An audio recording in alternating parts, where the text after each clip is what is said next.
Welcome to the Tech Egg. Don't get scrambled. Enjoy the video. You start by making the phone ready. Plug it into power, join a stable Wi-Fi network, and make sure screen lock is active. Once done, sign into your Samsung account and Google account so system and app data can sync.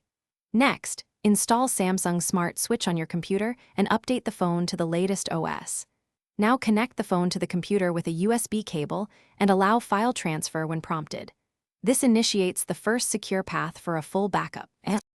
You now perform the detailed backups.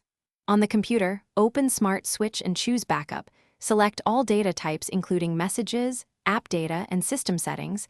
Enable the encryption option for passwords and secure tokens.